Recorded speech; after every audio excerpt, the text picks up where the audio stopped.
The X-Files is a new webinar series by the scientific committee KSOS to discuss interesting cases in that particular specialty. Already 2 episodes are over. The first one we discussed retina, the second one neuro-ophthalmology. And today in this third episode, we'll be discussing interesting cases from pediatric ophthalmology. We have very good expert panel today with us. Dr.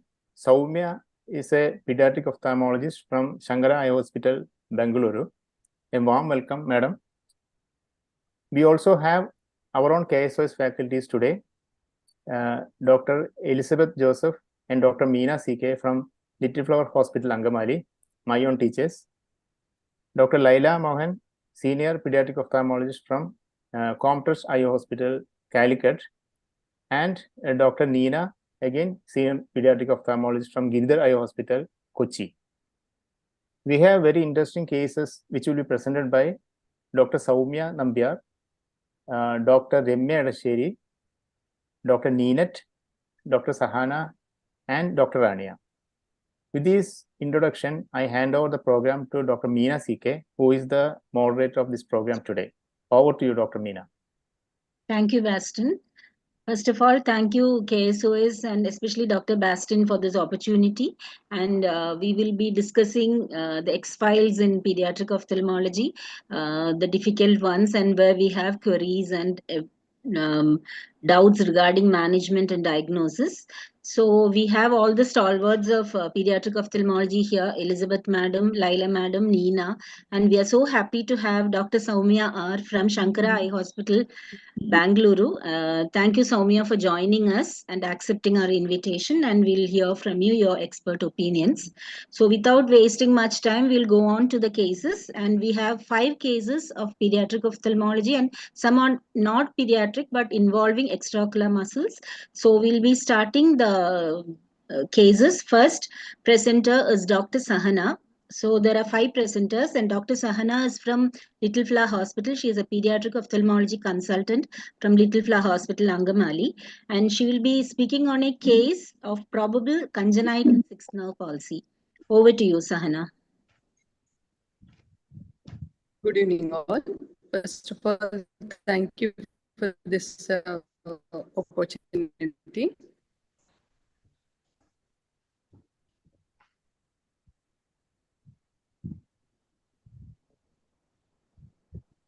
Is it visible, madam?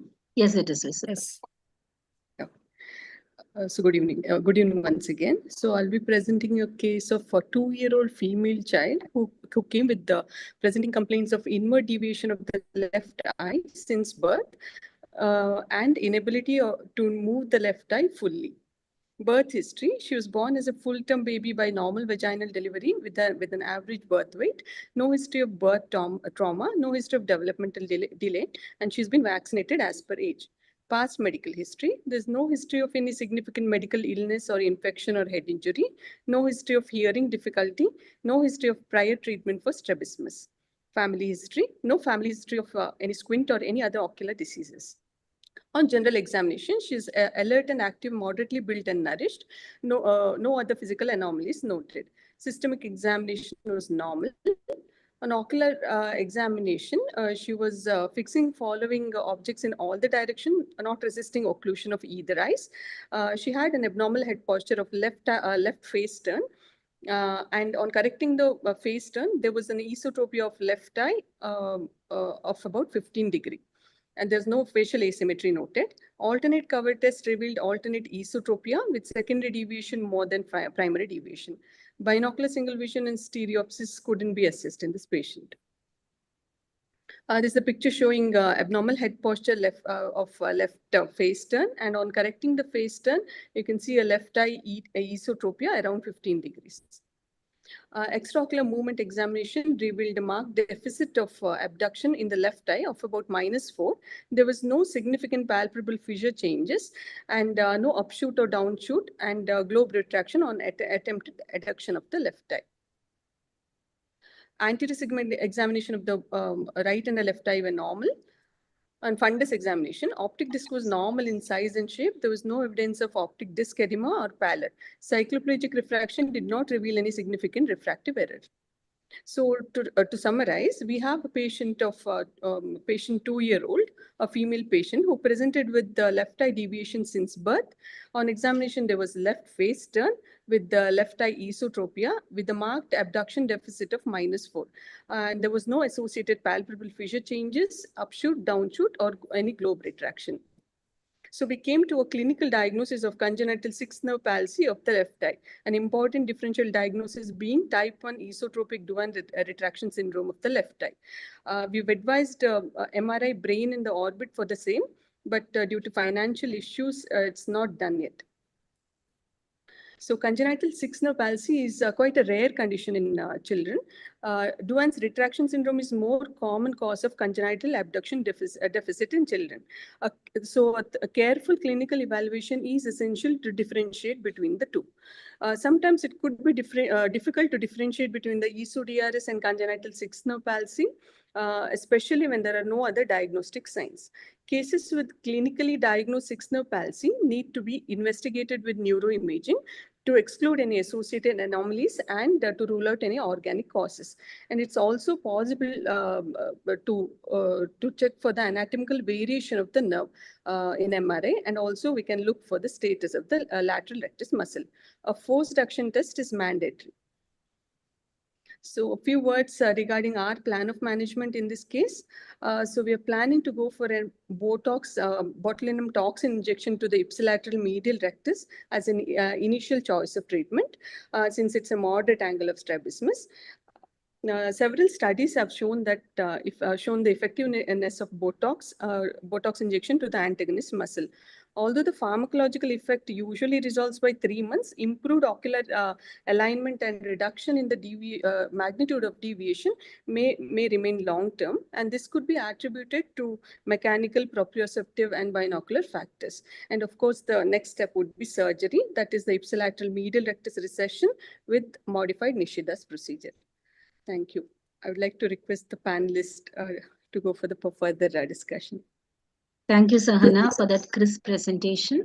So we'll get the opinion of the panelists. We'll start with Elizabeth, Madam. Madam, what is your opinion as to the diagnosis as well as the management? Dr. Sahana, thank you for the presentation.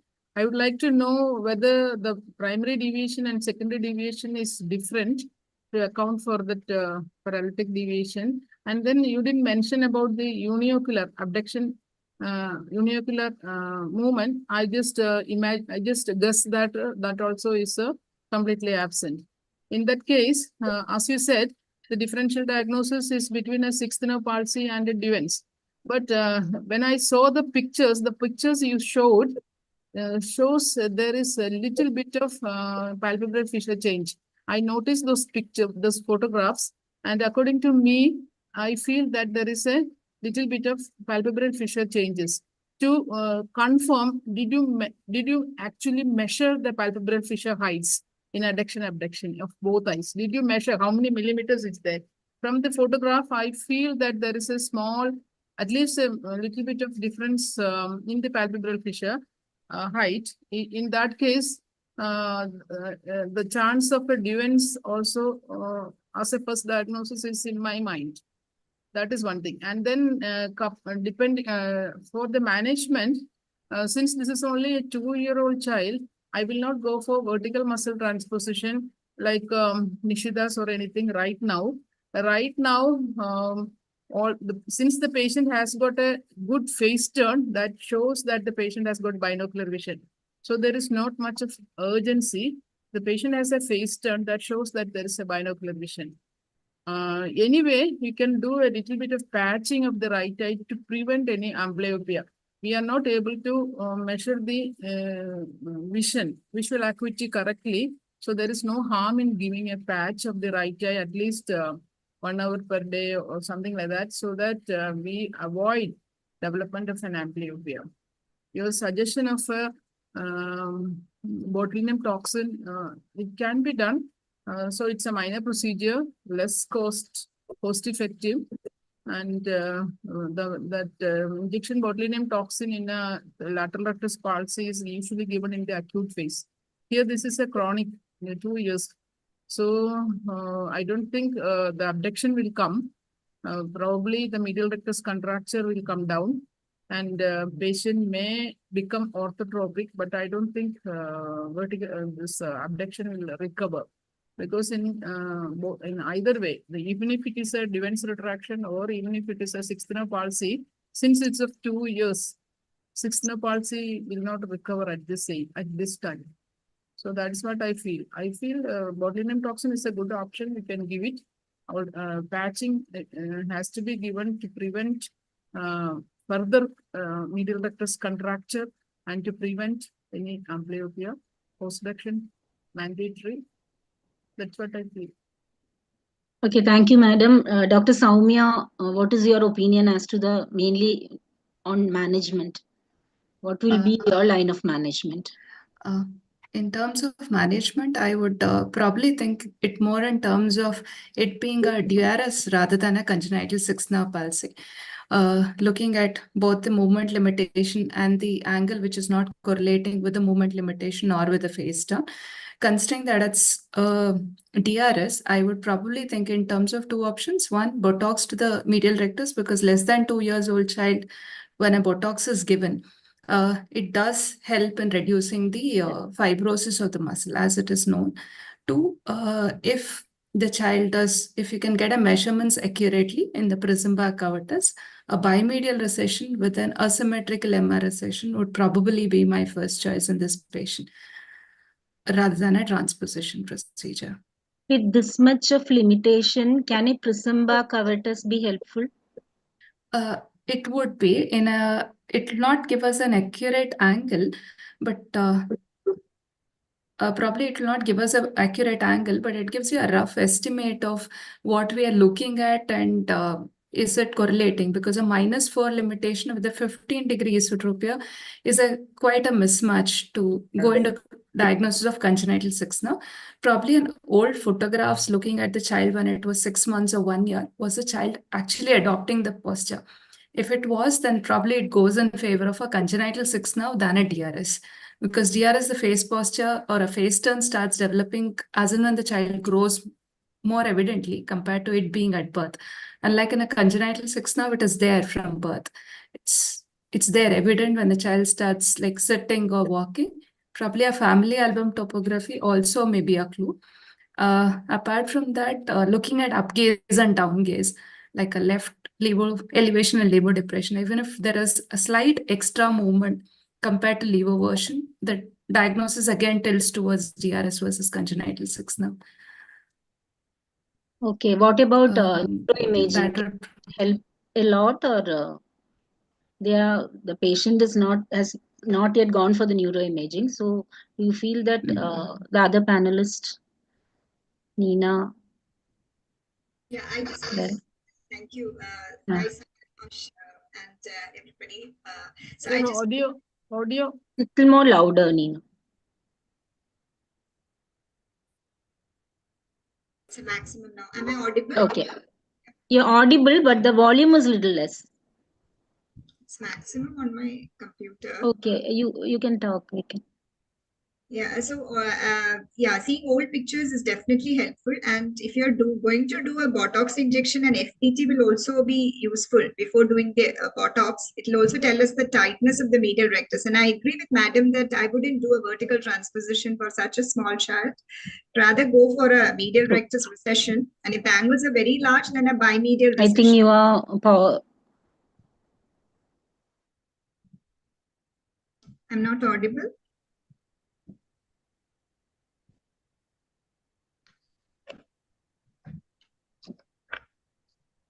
Am I not audible? Yes, you are. Yes. Yeah. Yes. Hello, ma'am. Yeah. Madam. Yeah. And about neuroimaging, yes, definitely. Before taking up for surgery, at least a CT I would do if they are not really willing for. I mean, if they're not able to get an MRI, at least a CT I would do. And I also could do an anti-acetylcholine receptor antibody assay. I don't know how significant it is in pediatric, but I would send the child to a pediatric neurologist before taking up for surgery, because I've had in some patients, some surprises before planning surgery. Like I have had pediatric ocular myasthenia, and some myopathies, which the pediatrician picked up because we were not able to get a good general examination done. So atypical cases can be definitely sent for a pediatric neurology opinion before we plan surgery. Okay, thank you. Now we will go on to the next case. So the next case, the presenter is Dr. Soumya Nambiar from Pediatric Ophthalmology Consultant working at Comtrist Eye Hospital, Calicut. And Soumya will be talking on idiopathic intracranial hypertension in a child. Over to you, Soumya. Good evening, everybody. Are my slides visible and am You're I visible. audible? Yeah, just make it full screen. Yeah. You're audible. First of all, I would like to thank KSOS and Bastien sir and Meena ma'am for having given me this opportunity. Okay, I have titled my case as Perception Paradox. So actually, I had a 5-year-old male child who initially presented to another ophthalmologist with a history of facial twitching and left eye twitching, which was present for 2 years, and it was intermittent in nature. The child had a full-term normal delivery. There was no significant natal, perinatal, or postnatal history. The child was immunized till date. The vision that was recorded at that time in the right eye was 618 and the left eye was 612, with extraocular movements being recorded as full and free, with pupil round, regular, and reacting with no RAPD. And anterior segment examination was normal. And a dilated cycloplegic refraction done showed a slight amount of hypermetropia in the right eye, and the left eye was +3 and +3.25 vertical and horizontal respectively.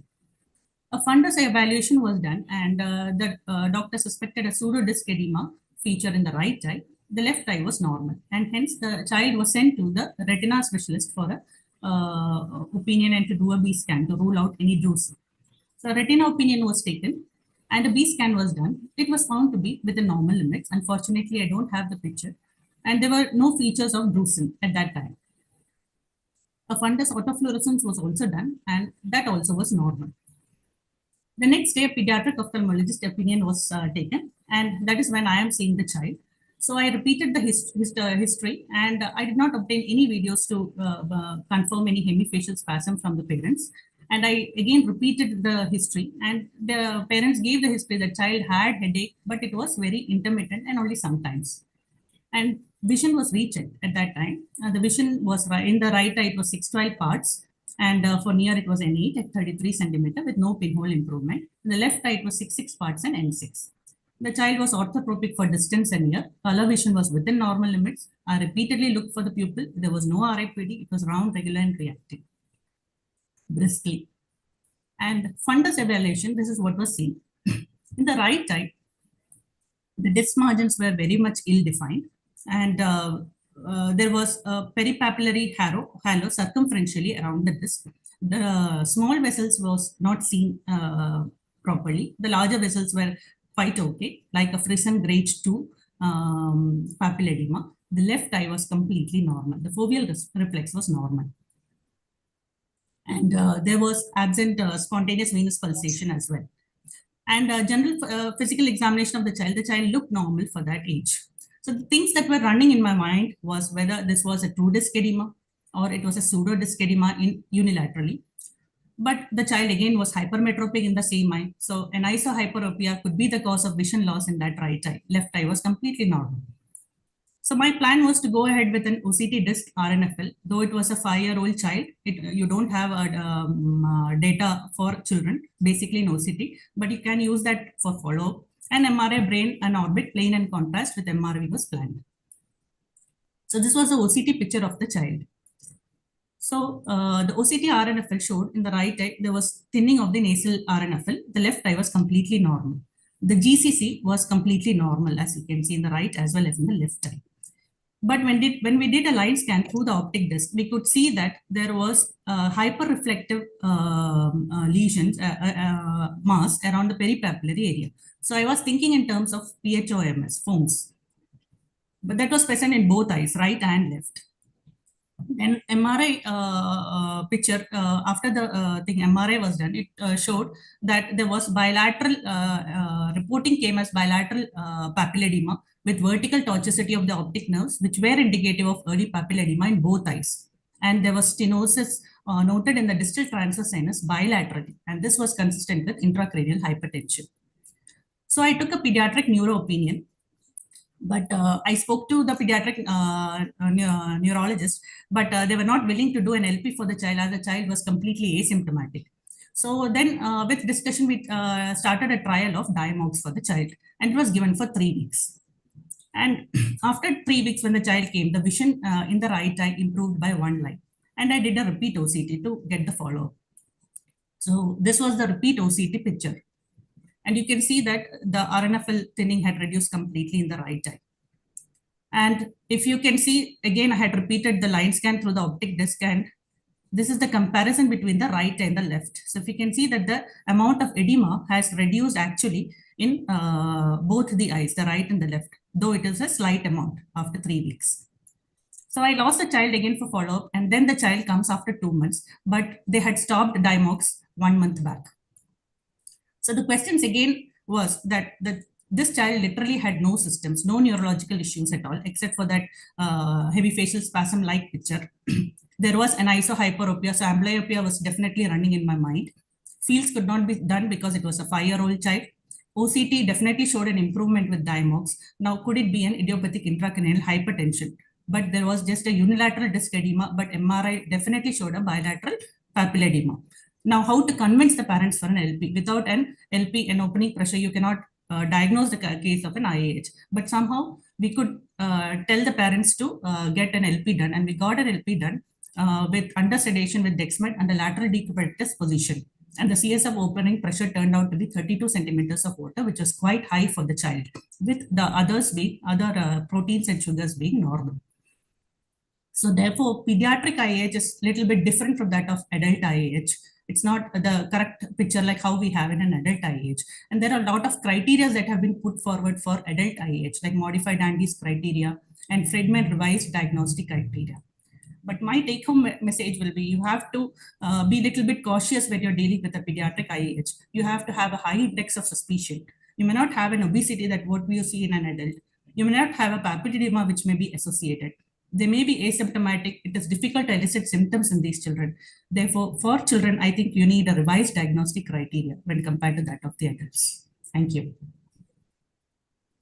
Thank you, Soumya, for that wonderful presentation, which is quite thought-provoking. Like, we see so many patients like this, and we may not go for so many investigations in them. So let us hear from the panelist. Dr. Soumya, what is your opinion? Very nicely presented, Nambia. Thank you. There are a couple of things which are not very clear. The children, the symptoms may be a little difficult to elicit, but in a child where there is evidence of a disc edema and you're attributing a vision loss because of probable disc edema itself, I think the child should have a behavioral symptoms. It's very unlikely it'll have the optic nerve symptoms without a neurological symptoms, though possibility of it cannot be ruled out. Probably an axil length measurement would have given you a clue towards anisohyperopia being the cause for the disc thing or otherwise. 2, in terms of PHOMS, a lot of things, disc per se, largely depends on how you center the OCT ring on it. So in a child with a hyperopia and not wearing glasses, probably that could give you a tilt towards picking up some lesions sometimes versus not picking up. And nasal LRR thinning being dissolved or being completely corrected post Diamox is a little tricky thing to understand because you said the vision also had improved by 1 line with just 1 month or 1 week of Diamox. That again is a little difficult in the absence of RAPD, that your disc edema resolves, the vision improves without anything. I would probably think in terms of, yes, there is a possibility that the child has disc edema. Again, with a suspicion that are we just dealing with anisohyperopia where the child has adapted to the glasses in a month and the vision is slightly better compared to what it was before. Probably an axil length would have given you a clue towards us. Yes, LP would be the diagnostic thing. Probably a detailed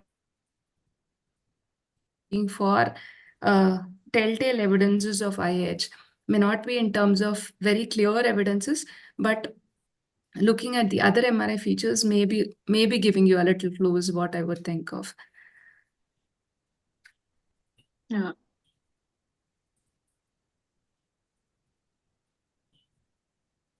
Okay.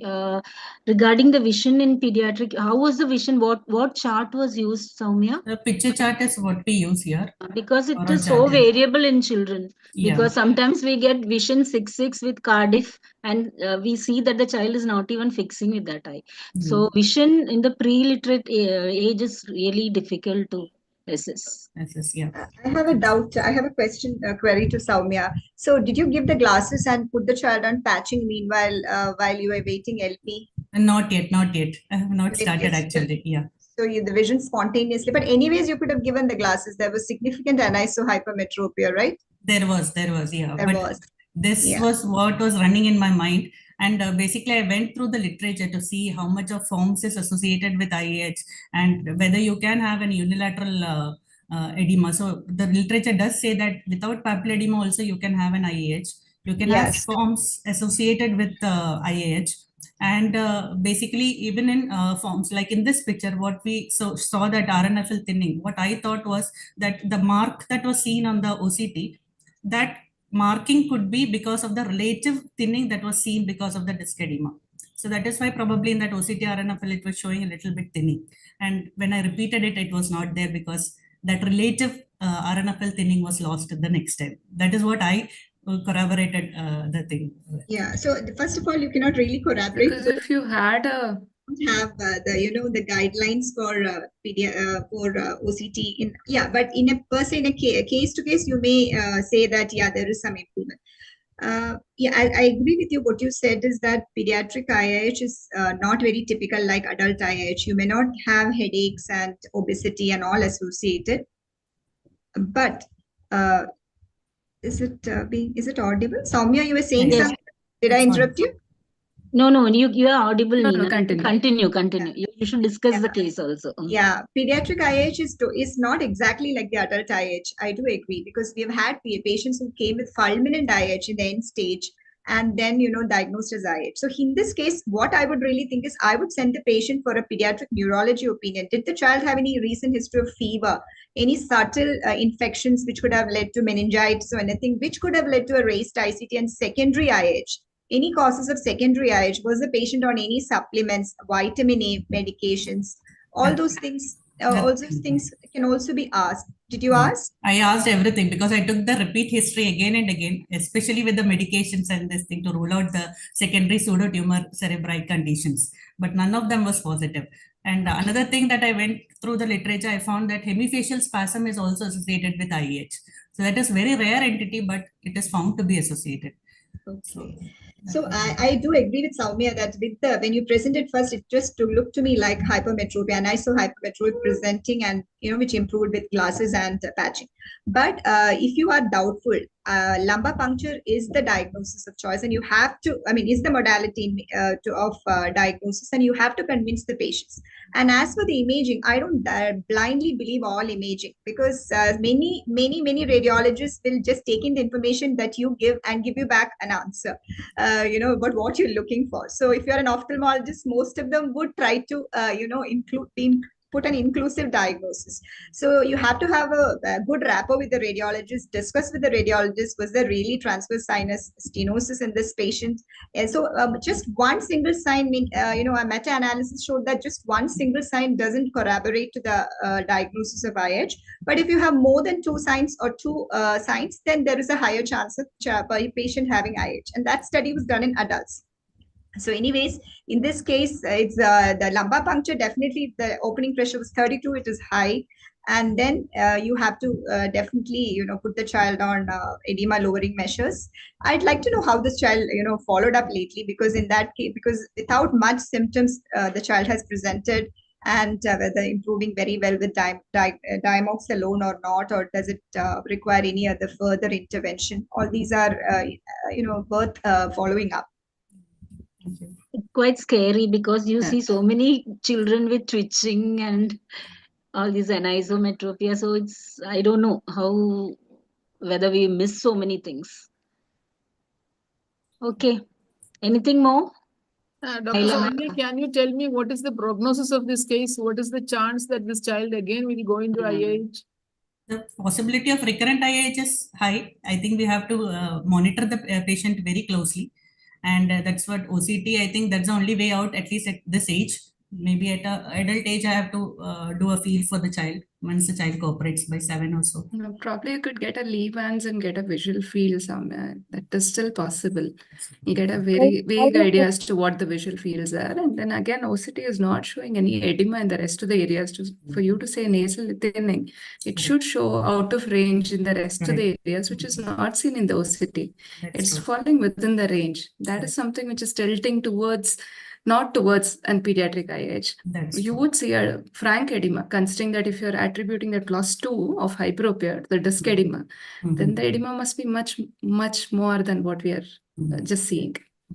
And if the child was crying or it was not sedated during LP, yeah, that's what I asked the pediatric neurologist specifically, whether the borderline high pressure.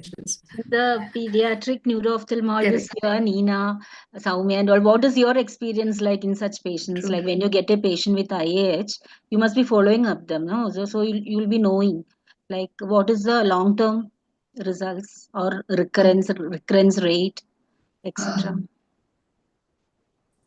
I have quite a few pediatric Frankly, patients with pediatric IIH. IH is... Yeah, Soumya, continue. No, Nina, continue. Finish, it's okay. Yeah, so, but I don't have very young patients. Most of my patients are capable of doing OCT. So I do agree. I do follow them up on OCT, but just not on retinal nerve fiber layer. I do look at the GCL, IPL thickness also, because at least that tells you whether the axons are getting compressed or not. And it's to the edema which is getting resolved is, definitely is due to the diamox working and not due to the axonal atrophy. But another thing I want to say is that, yes, the visual acuity reduction without a real retinal nerve fiber layer thinning is quite unlikely. Because the Soumya just showed that the OCT RNFL thinning was there, and then on with diamox the thinning disappeared. That's very difficult to believe, because if there was already RNFL thinning, it's unlikely that it will improve spontaneously with diamox. So I don't know, maybe that part has to be really looked into. The other thing is, I have one patient who presented with fulminant IH. That was during the COVID time. A young male, it was a boy, and he presented with features like optic neuritis, like, one eye asymmetrical presentation. We thought it was optic neuritis, and we gave him IVMP and everything, bilateral optic neuritis. But later on, it turned out to be he had a raised ICT, and then eventually he's now maintained on diamox. So nobody knows the reason, exact reason.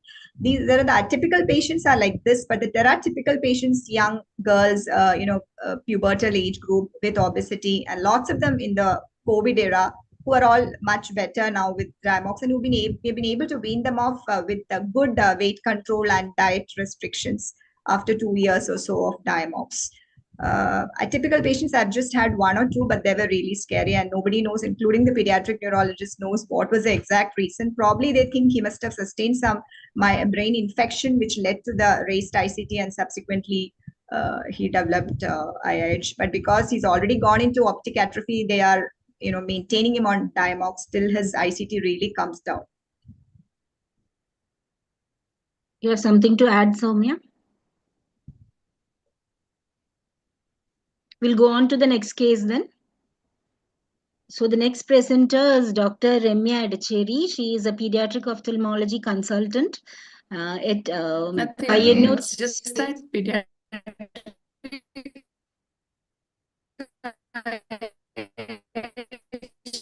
consultant at the Paediatric Cooperative Hospital. Rare conditions, so it'll have to be like a yes. Am I audible? Yes. Okay. So the next presenter is Dr. Remya Adacheri from Cooperative Hospital Payanur, Pediatric Ophthalmology Consultant at Cooperative Hospital Payanur, and she'll be talking about a post-operative problem in a DRS, Advanced Retraction Syndrome patient who is presenting with persistent abnormal head posture and a double vision. Over to you, Remya.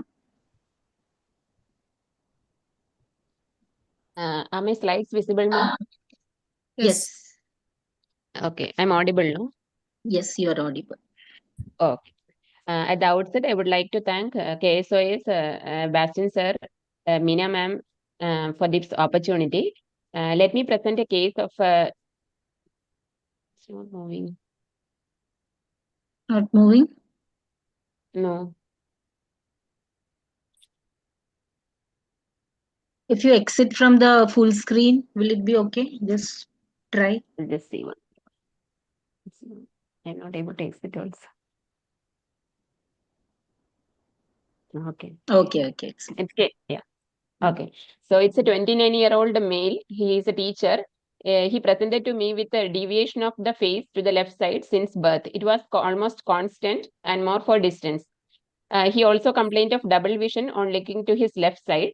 There was no history of trauma, allergy, or any neurological illness. Past history, no history of patching, glasses, or exercises prior to the surgery. He gave history of surgery for the face turn, which was done twice elsewhere.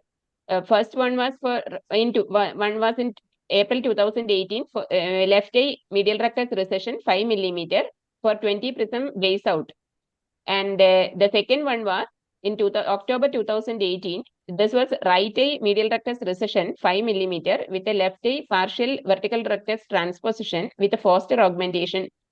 And he was not using glasses since till then. And he was given glasses with his astigmatic erection along with a 4 prism base out in both eyes after the first surgery because he didn't have much improvement in the face turn. But even with the glasses, there was minimal improvement in the face turn, and he was advised to continue the same. And even after the second surgery also. And but he was not very comfortable with the prism glasses. Family history, he gave a history of similar illness in his paternal grandfather, but the details of which is not known. He had a similar face deviation. That's what he was telling. And his anterior segment examination, his uncorrected visual acuity was 6.9 in the right eye, with improving to 6.6 with a minus 0.75 cylinder at 20 degree. And cycloplegic refraction showed plus 0.75 sphere with a minus 1 cylinder at 20. There was a scar, conjunctival scar seen medially. Rest of the examinations were normal. In the left eye, the vision was 624, which was improving to 6.6 with a minus 2.25 cylinder. But on cycloplegic refraction, it was 1.5 with a minus 3 cylinder at 180. And there was a scar medially as well as temporally. Rest of the examination in the anterior and posterior segment was normal. Coming to the orthoptic evaluation, the stereopsis sensory evaluation, stereopsis for near was 30 seconds of R, and WFDT for distance and near was binocular single vision, as he was maintaining left face turn. Motor examination, he has a face deviation to left about 20 degree, and the cover test. Why this is coming like this? In the preferred head posture, he was orthotropia for distance and near. And in the forced primary position, why all this is coming like this? In the preferred head posture, in the forced primary position, the cover test showed distance and near showed a left esotropia. Actually, the movement was very subtle in the left eye, but on alternate cover test, I could see the more deviation in the right eye undercover eye, so which is suggestive of left eye esotropia.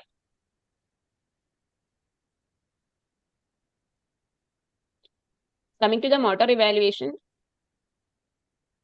the right eye adduction was -1, and rest of the extraocular movements were full, and left eye the abduction was -4, and the rest was full. There was no upshoot or downshoot. Widening of the vertical palpebral aperture was noted on abduction and narrowing in adduction in the left eye, and there was mild retraction on adduction in both eye. Left was more compared to the right.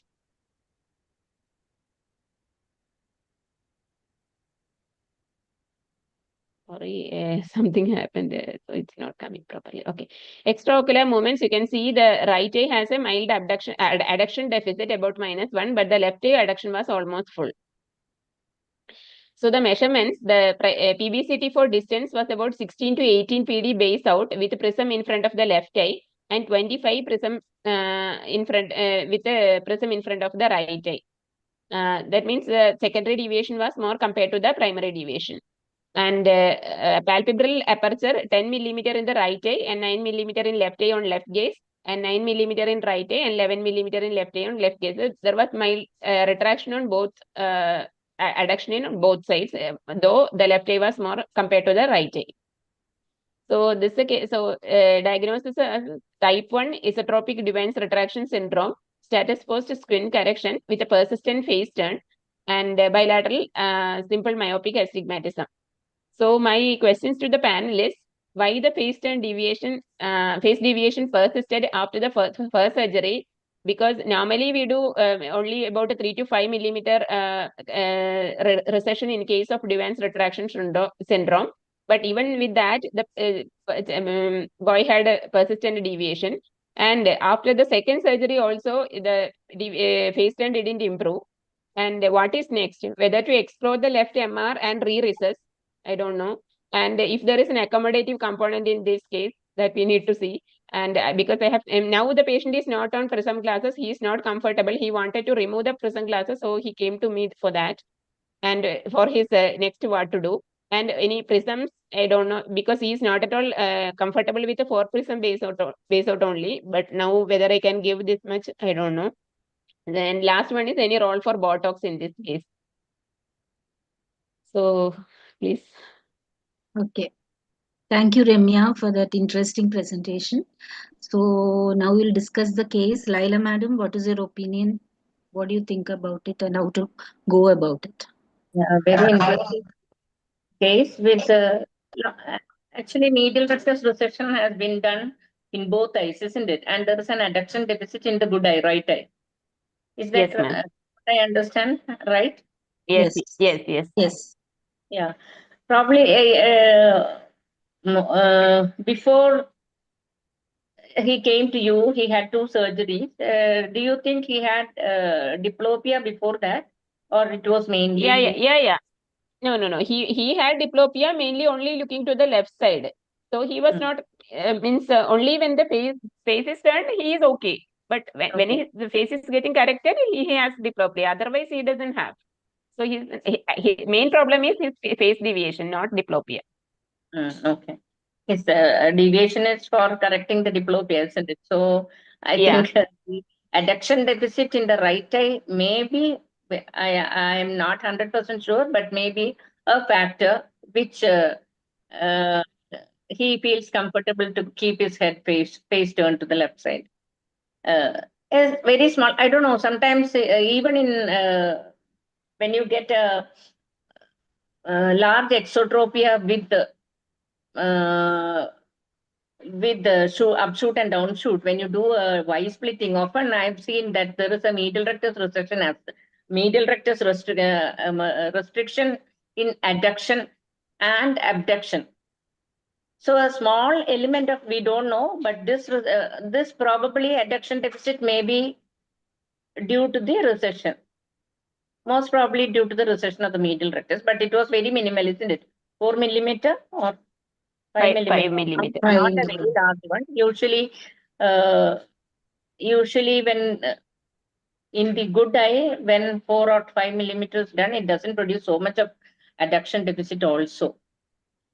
So there is definitely an esotropia in cases where both these muscles have been tackled already, and transverse SRT also was done, isn't it?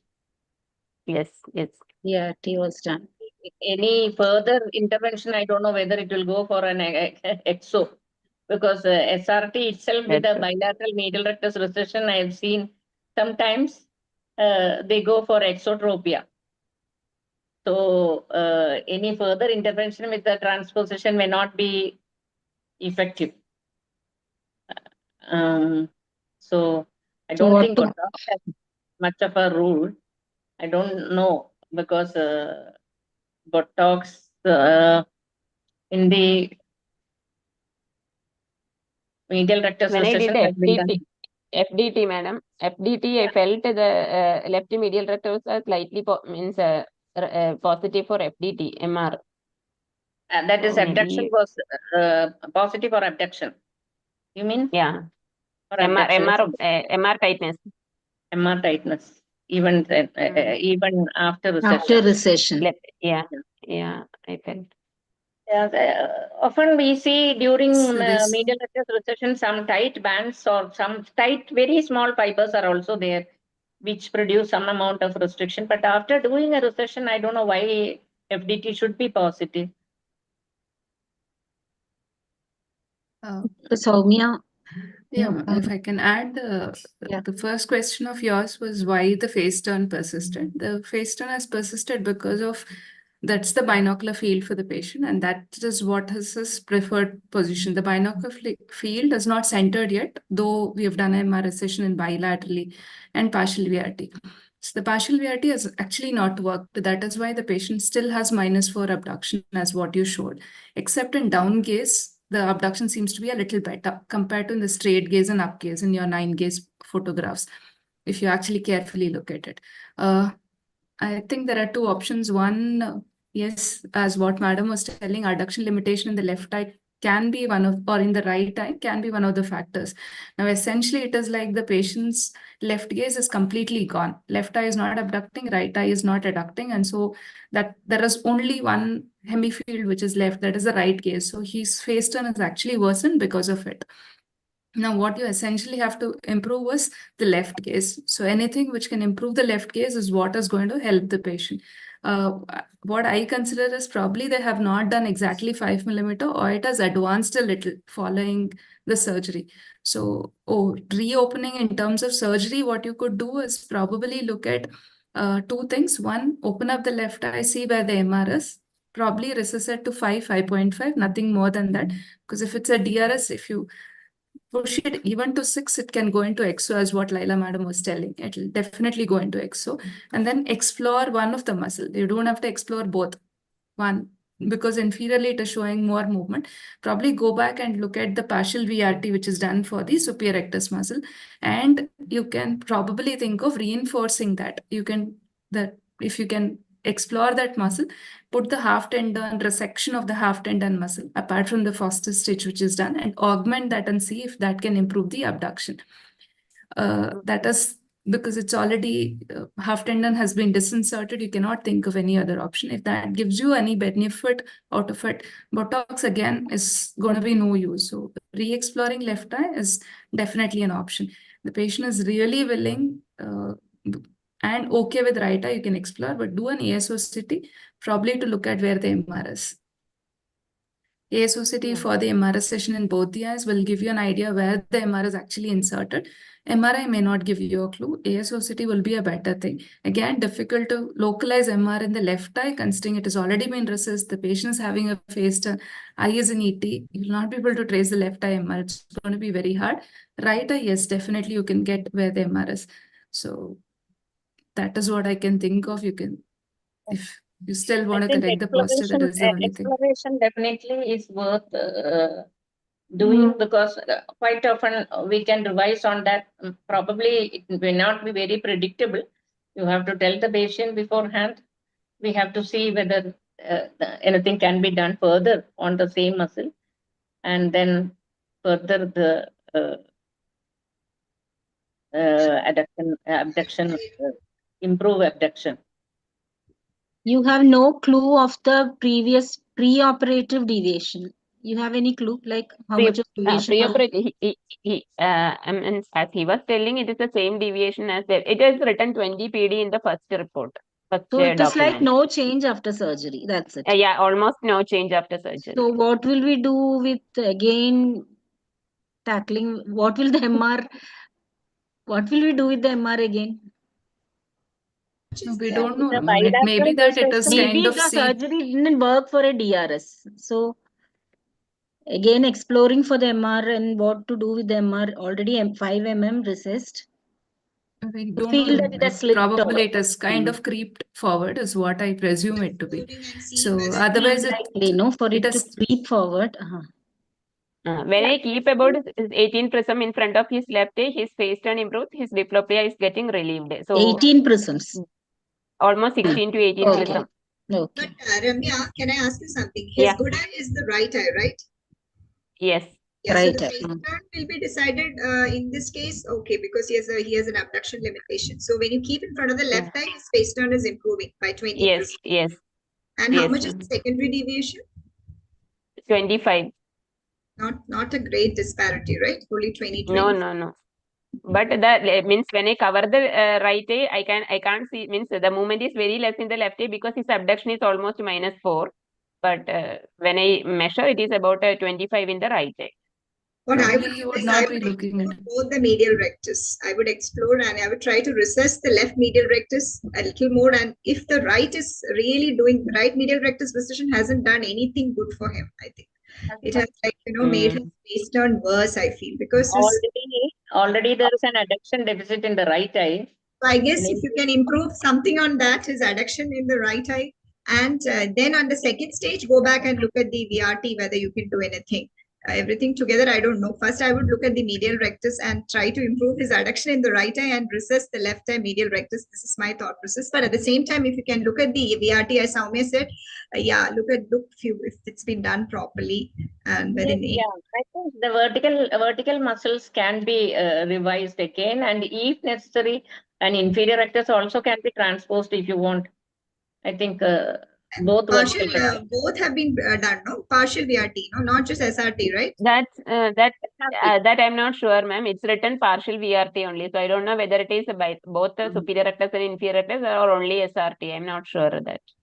As Dr. Soumya was pointing out, that we can sort of like augmenting the Foster sutures, sort of Nishida, I would say, bringing into. Actually, Nishida can be tried because Nishida actually gives good results. Yeah, Nishida can be more effective for abduction deficit, Yes. but an adduction deficit in the other eye also may be a contributing factor for the head turn, face turn.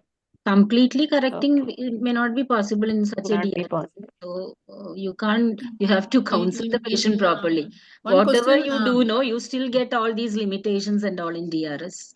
Yeah. You're not going to Yeah, get a he picture perfect. Yeah, the patient's main concern was he has done the surgery for face deviation, but it's not Getting corrected correct. even after 2 surgery. Yeah.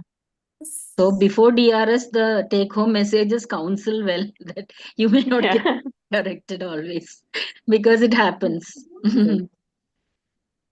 Okay, we'll go to the next case. Thank I you, ma'am. think Dr. Rania, can you present the next case? Dr. Neenat has got some problem with the net. She's trying to solve it. So I think Dr. Rania can present. Okay, ma'am. Dr. Rania is a DNB student at Giridhar Eye Hospital, and she'll be talking about pediatric cataract with a pre-existent PC defect, posterior capsular defect. So over to you, Rania.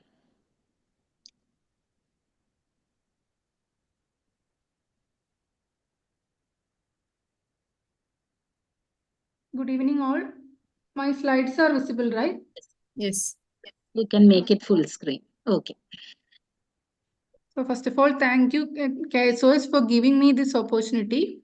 Today, I am presenting a case of a 1-year-old male child. He presented to us with intermittent outward deviation of left eye since birth. This was initially noticed by his mother since birth. She also noticed a white color in the pupillary area for past 1 month with worsening of deviation of left eye. There is no other significant past ocular or medical history. His birth history, developmental history, and family history was within normal limit. General examination was also within normal limit. Moving on to ocular examination. Head posture was found to be within normal limit. Ocular posture was found to be left exotropic with Hirschberg test. Ocular motility was full and free in all direction. Cover test showed left exotropia for distance and left exotropia with alternating exotropia for near. Visual acuity evaluation showed central steady and maintained fixation with the right eye, whereas central steady and unmaintained fixation in the left eye with a dull reflex and central opacity. As the child was uncooperative for slit lamp evaluation, we went ahead with torchlight examination, which showed normal findings in right eye and a near total cataract resembling an egg in the eye appearance as shown in the picture in the left eye. This is the anterior segment photograph of the patient. And pupils were round, reactive to light, and no relative afferent pupillary defect. Fundus evaluation was within normal limit in right eye, and it was poorly visualized due to hazy view in the left eye. B-scan ultrasound sonography showed a posterior protrusion of posterior lens capsule as shown in the picture, which is suspicious of posterior capsular defect. So we came to a diagnosis of congenital near total cataract in the left eye with possibly congenital posterior capsular dehiscence. So after counseling the parents about the prognosis and the possible treatment options, we went ahead with lens aspiration, anterior vitrectomy with primary posterior capsulotomy with intraocular lens implantation under general anesthesia under guarded visual prognosis. So intraoperatively, after staining the anterior capsule with trypan blue and after putting high molecular weight viscoelastic, a careful capsular excis was done using microrexis forceps. Hydrodissection was deferred to prevent any sudden chamber fluctuation, and we did a bimanual irrigation and aspiration by keeping the parameters low. As we noted a posterior capsular defect, we switched to cutter to remove the remaining lens matter and the prolapsed vitreous. So after removing the lens matter, we noticed a large defect in the posterior capsule resembling an egg in the eye appearance. Then after removing the remaining vitreous after staining with triamcinolone acetate, we injected a 3-piece foldable intraocular lens into the sulcus and the optics were captured with the anterior capsular margin. We couldn't place it in the bag because the posterior capsular dehiscence was very large. So what are the pre-existing signs of a posterior capsular defect? Clinically, preoperatively, the fibrous edge of large elliptical posterior capsular defect can be seen, resembling an egg in the eye appearance. Also, USG B-scan usually show the herniation of lens matter into the anterior vitreous cavity through the posterior capsular defect, resembling a fishtail sign. And intraoperatively, the large elliptical posterior capsular defect can be seen after the lens aspiration. So that's my case. Postoperatively, the child went well. His fixation in left eye improved. The posterior chamber IOL was well centered with a clear visual axis. We advised him glasses and occlusion therapy. So my question to the panelist is there any other way we could have managed this case? Thank you. Elizabeth, madam, your opinion, please. Yeah, thank you, Rania. That is a very interesting case. Posterior capsular defect, congenital, is not very rare. Only thing we have to look for that. You have picked it up in the correct time by doing the B-scan, and UBM would have been better. With the UBM, it would have been easier. The history suggests a sudden worsening in the white opacity, sudden worsening recently in 1 month's time or so. So probably that may be a posterior lenticonus. Posterior lenticonus, which produces multiple leakages into the vitreous cavity, and gradually all on a sudden the cataract becomes total. That may be one reason for a sudden worsening of the white color. That means a sudden increase in the cataract density, maybe a lenticonus. Anyway, the management is the same. Only thing you have to be very careful when doing such cases. You have to reduce the turbulence in the anterior chamber to the maximum. You should not produce any turbulence. Do a irrigation aspiration with low parameters like low suction, low aspiration like that. And once the part of the cataract is removed, you can put visco behind the lens matter so that whatever remaining posterior capsule is not damaged. And then this is the way to do. Sometimes it may be, if you are not anticipating all this, sometimes you may have a lens gone into the vitreous, and with that will produce a catastrophe. That is a very likely complication. Lens may drop into the vitreous. That is a very likely complication, and you will be compelled to leave the child phakic. Here you have successfully managed this patient. You could put a PCIOL. Sometimes it will be difficult to put a PCIOL. Iris flow lens or suture fixation may be needed sometimes. Anyway, you have managed the patient very nicely. And now there is no problem. Only you have to manage the amblyopia.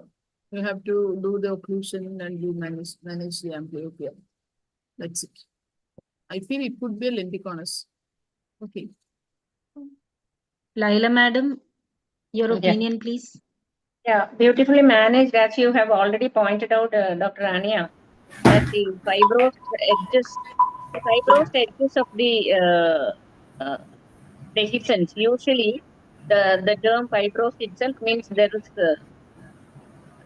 less risk for widening of the PC tear, PC dehiscence, but definitely this is a very quite a large one. So posterior capture is the best option. Either the haptic is in the sulcus, or if it is not a so large a one, then you can implant it in the back and again do a posterior capture. The fishtail appearance is actually a dynamic appearance which you see when you do a B scan. You see a lot of opacities moving behind the lens as though a fishtail it moves to and fro. It's not a fixed opacity. And sometimes clues, even if you don't see a natural dehiscence, you see some vitreous opacities in just behind the lens, which gives you a clue. Even with the routine B scan, you may not see the dehiscence per se. In this particular case, the oval dehiscence was definitely obvious even before you started the surgery. But sometimes it may not be possible. So in those cases, some clues as to we have had many occasions where B scan and UVM also have been done, and we did not find a very large, we couldn't find a dehiscence per se, but the opacities behind the lens gives you a clue that some cortical matter has gone behind. So these are things which you would make, which would give you an idea that you have to be more cautious. And again, bimanual technique with frequent introduction of high molecular weight viscoelastic to prevent prolapse of the material behind. After each out-in aspiration, and even the aspiration cutting will be better, but then it will be useful to introduce high molecular weight viscoelastics now and then, so that you get a good cushioning behind. So these are the things which you would take care, not before completing the aspiration of cortex now and then, and you make sure that your chamber is never collapsing. Before you remove your infusion, you have to push the viscoelastic and then switch hands when you want to switch hands. So these things are important. Actually, I do it under dry aspiration. I do only a dry aspiration. Dry No aspiration irrigation. with an aspiration cutter is also Yeah. good. By about 75% of the cortex can be removed, and then you introduce your infusion. So that gives you a more control, and low infusion, definitely a very low flow. When And you do can bring all the cortex to the center and take it in one go. Like keep that defective part for the end. So usually it helps. And the housing technique is the best flower pattern, as you bring everything to the center, and then you get an idea also how much dehiscence is there once you see the posterior capsule. So lot of viscoelastic viscodissection is also very good in these cases. yes. Just a point to add, ma'am. I recently had a case which was like presented as a 10-day-old child, referred from the pediatrician only for the white reflex part of it. They had picked it up from the pediatrician. So the child had a posterior subcapsular cataract sort of a picture. We had a handheld slit lamp, so we examined on that. Looked like having a posterior capsular defect. Because it was 10 days, I was waiting for the child to be like 6 weeks old or a 4-week old to take it up for surgery. The other eye showed a very minimal change that again progressed within the next 4 weeks of wait that I was doing for the left eye. Then on table, I found that there was a congenital posterior capsular defect in both the eyes. It was not like a lenticonus, unlike in the case that Anya presented now, which looked like unilateral total cataract, which we normally see as a posterior lenticonus presenting as unilateral cataracts, suddenly progression. This child was had a posterior capsular defect, as if somebody had done a PPC and left it there. And that progressed in 1 month in the other eye when I waited for it. So now the child is 3 months. We have operated in both the eyes, like what all of you discussed, like how we remove it. It's just that I use only a cutter rather than using a bimanual eye. I use the cutter only for cortical aspiration. So whatever I need to cut, I can cut it at the same time. So that had a congenital posterior capsular defect in both the eyes. So I thought I'll just mention it here. It is true that I have seen some cases, those who have posterior thinning and sometimes difficult PPC, and you see that there is a dehiscence also. You have the same picture in the other eye. Even with the torch positive, you think it is a rubella cataract or some other causative factors are there, but you see the similar picture in the other eye also. When you do cases, it's not uncommon. Posterior capsular pathology is not uncommon, not necessarily direct posterior polar cataract. It is not uncommon. Need not be lenticonous rupture also. And Rania, you had done any investigations? I didn't listen to it. You had done any investigations like the torch investigations in No, your ma'am. case? No No, investigations. which was unilateral cataract. We did not do any extensive investigations except for the EUA examination under anesthesia and the routine blood investigations because the other eye seemed normal.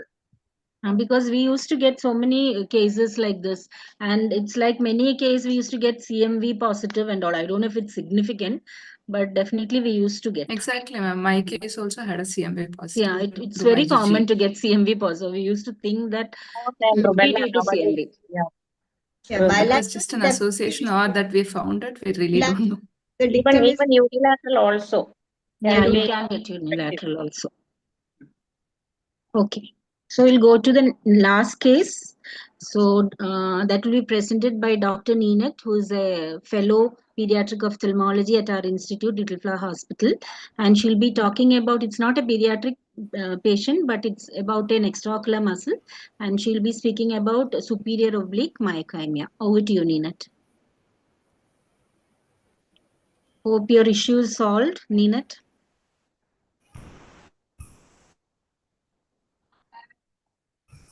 Can you hear me?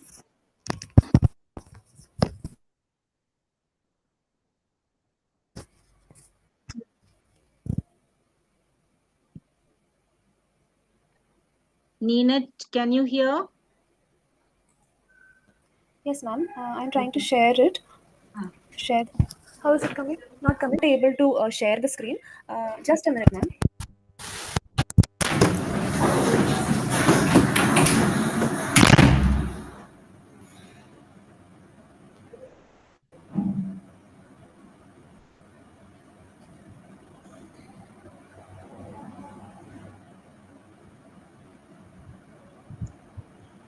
So while Ninette is just sharing, can I add a few points, Dr. Yeah, why not? Yeah, so in my experience, the typical posterior lenticonus, it presents like an oil drop. In the early stage, it can present like an oil droplet appearance on retinoscopy because the center will be myopic and the periphery will be hypermetropic. And usually the defect is central and not elliptical like this. But yes, posterior lenticonus can be associated with a posterior capsular defect. But a typical congenital posterior capsular defect usually has this fibrotic elliptical edges, unlike the posterior lenticonus, which has more of a round, with sometimes the epithelial cells will be bridging the gap. So that's my experience. I would like to add. See, also. I told that it may be a lenticonus because, the patient had only sudden worsening of the white opacity in the last 1 month. That is because there is some thinning of the posterior capsule and some breakage all on a sudden. That's what made me think that it could be lenticonus leaking. And in that UBM, not UBM, the ultrasound you show, you also it's the bowing of the posterior lens capsule. Something like that. That's what I said.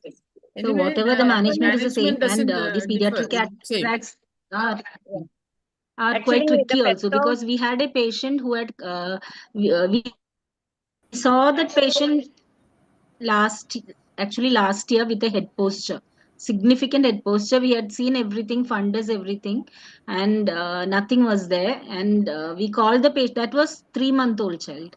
Called the patient back after 3 months. They didn't come, and now they have come with total cataracts in both eyes.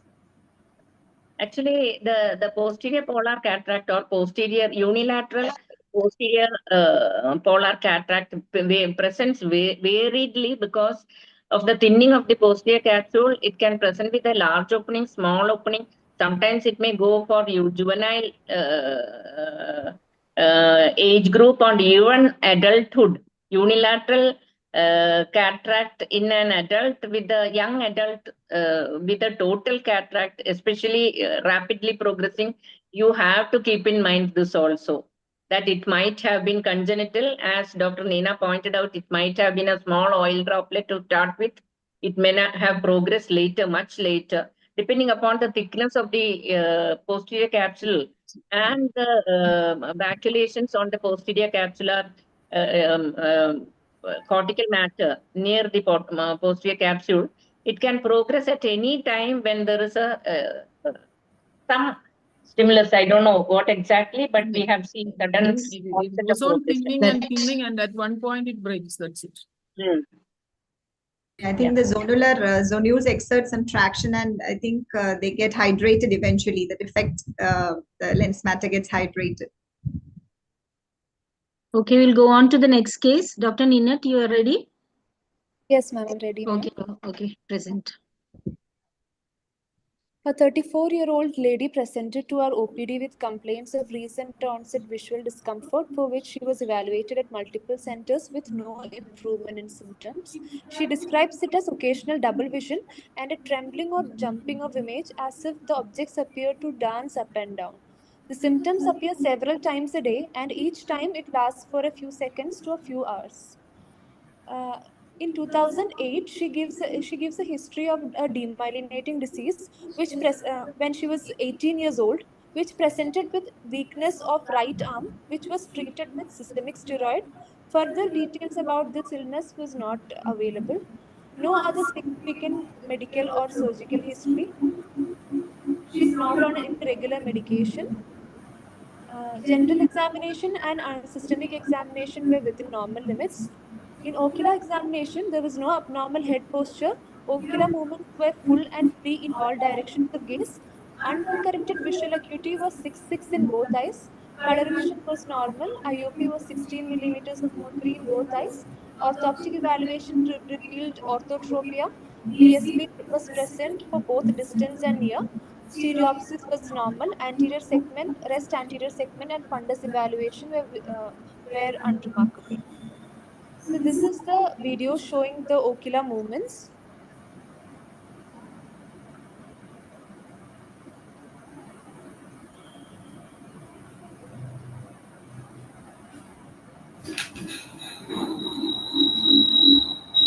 Not playing? Yeah, it is not playing. Okay, you continue if it's not playing. Just click on, yeah, it's playing.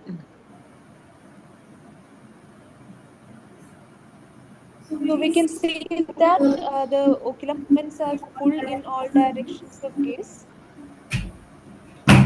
So later, after carefully examining the patient for a few minutes on slit lamp, we could see this type of repetitive low amplitude, high frequency intorsional eye movements, which was observed in the left eye, and it pointed towards superior oblique myokymia.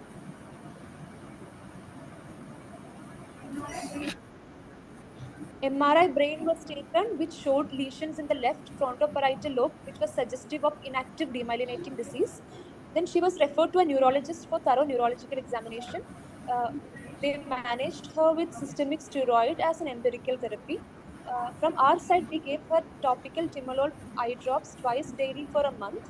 On follow-up visit after 1 month, she was symptom-free. Then after stopping the medication for about a week, the symptoms recurred.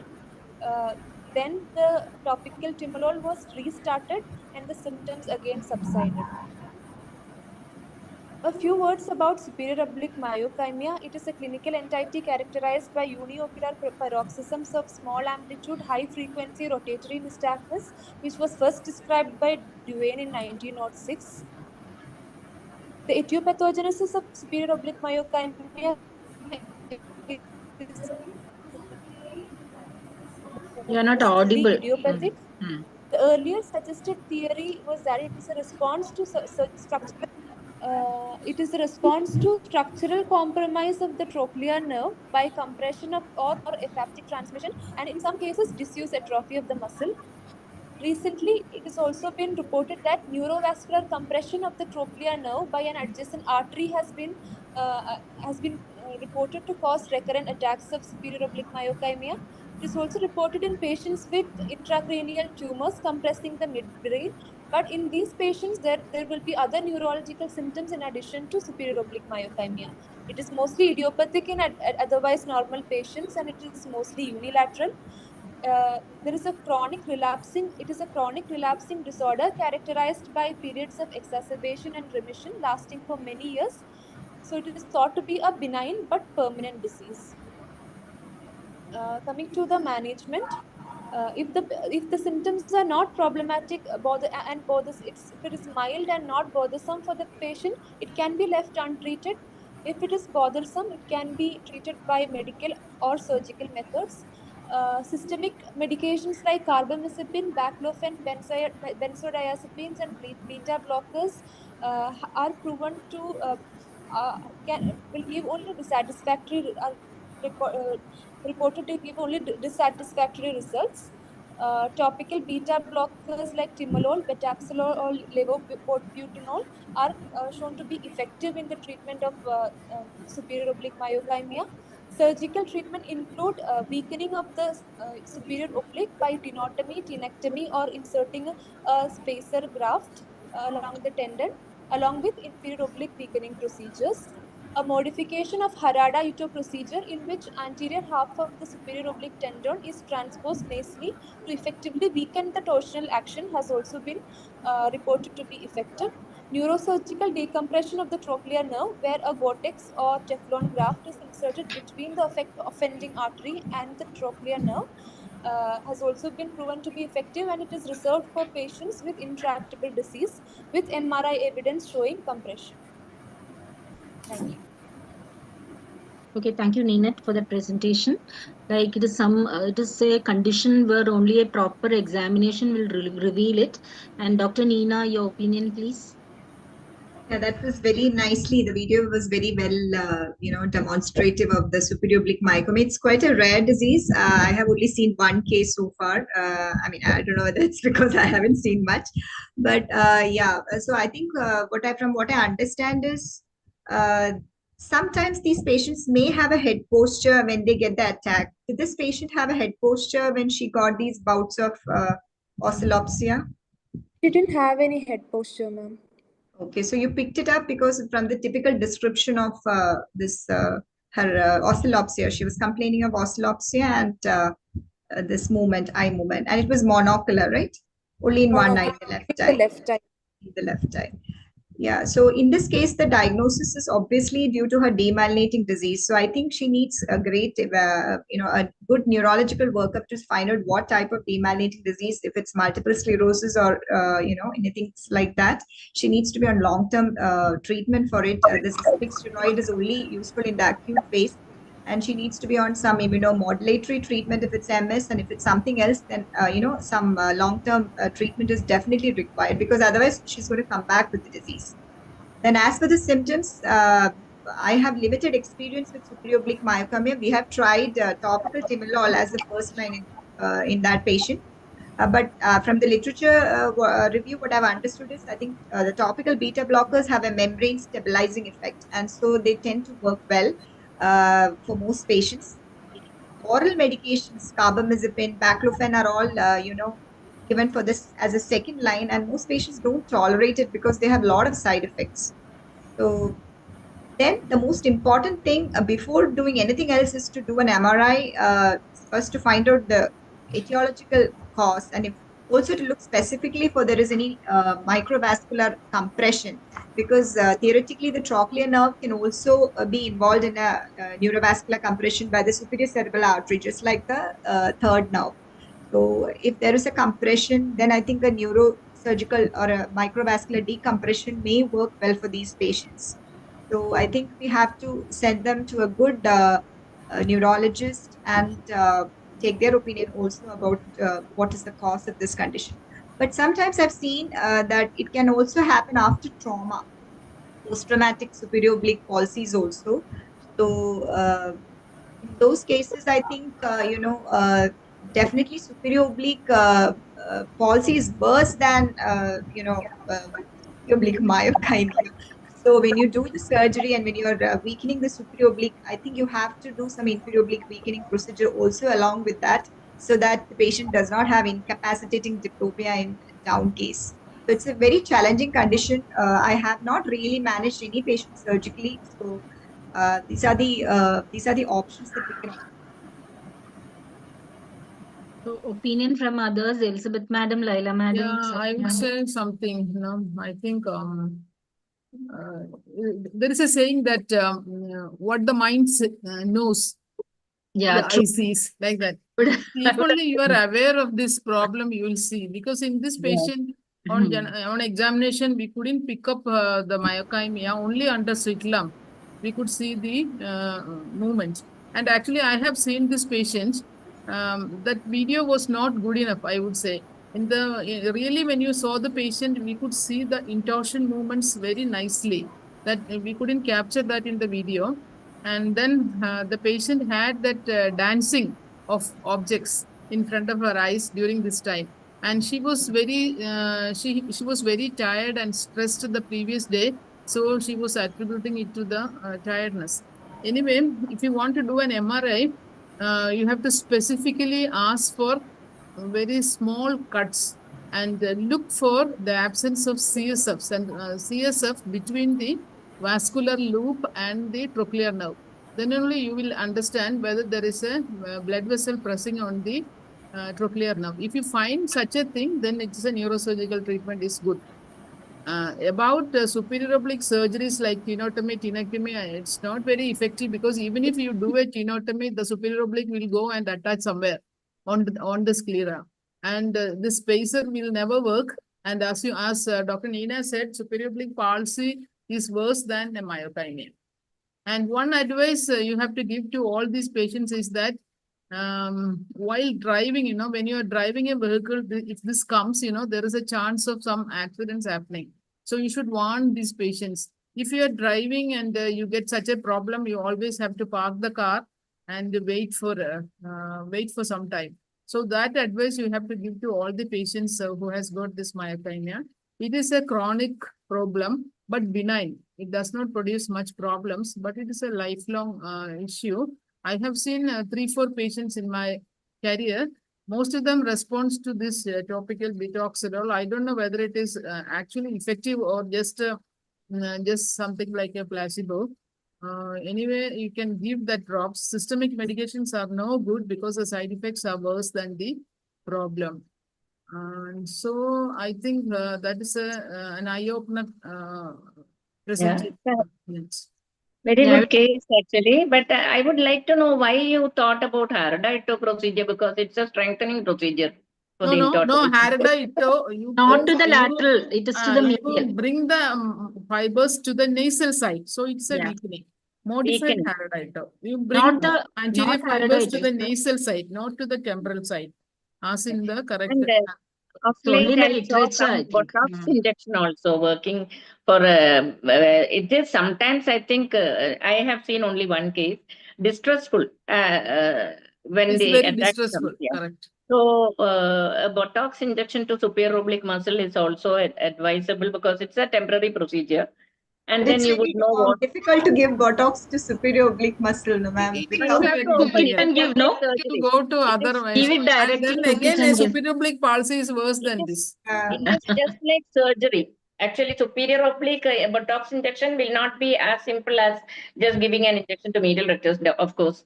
So whether it works or whether the patient is relieved of that, we would know by giving a Botox injection, and then you can plan for a surgical management if necessary, if the patient is really, and always superior oblique weakening procedure should be accompanied by inferior oblique weakening as well. I'd like to acknowledge Dr. Arun also. He was the one who helped the diagnosis. He had taken all the video and Nice Good video. thing. I think you can send it Good for thing. KGO videos. Yeah, that called I for a also training, told. so he couldn't join us today. So We have a better like video to also that acknowledge. can be put Actually, the in slit lamp movements are very classic. It Probably can be if you seen. can get an indirect ophthalmoscopy video also, ma'am, that will Yeah, be we can like try. really Yeah. helpful. Yeah. Because Along with this I recently had a nystagmus, patient where there it can was be hypotropia also. Yeah. What did no, you I say, recently had Ramya? a patient where it was the patient had gone to retina department. The patient had complaints, they didn't know what it was. Then they looked at the retina, they felt it was something abnormal, and then they sent it across to us, and it was a case of superior oblique myocemia. So it was very evident on when you looked at the fundus, it was like intorting, like, and she would have it in episodes. At times it should be completely normal, and then she'll have the episode, and then we have to kind of ask her to elevate the eye and keep it in that position for a while to pick that up again. Okay. So it's Very almost nice case, ma'am. Very nice case. So we'll wind up this session. So it was a lovely evening with all the expert opinions from our panelists and very nice presentations from the presenters. So thank you all for joining us, especially Soumya for making, you must be busy and nice, and it's very comfortable, all these webinars, no? We are at the comforts of our home and we can present and we can hear. So it was a lovely evening. And anything more to add, Elizabeth Madam, Laila Madam, Nina? It was a very useful variety of cases actually, and especially superior oblique myocemia that we don't see that often. You have to keep in mind when the symptoms are suggestive. Yeah, good. Okay. So we'll wind up, and good night to all, and thank you once Good again. night to everyone. It was a Good nice, Thank you. nice Good night. education. Thank you, Meena. Thank you. Okay, Bastin. Dr. Bastin. Thank you, Dr. Thank you for the Bastin. invitation. Yeah. Thank Okay. you. Congrats for having a lot of educative programs. Yes. Yeah. Okay. Okay. Okay. Good.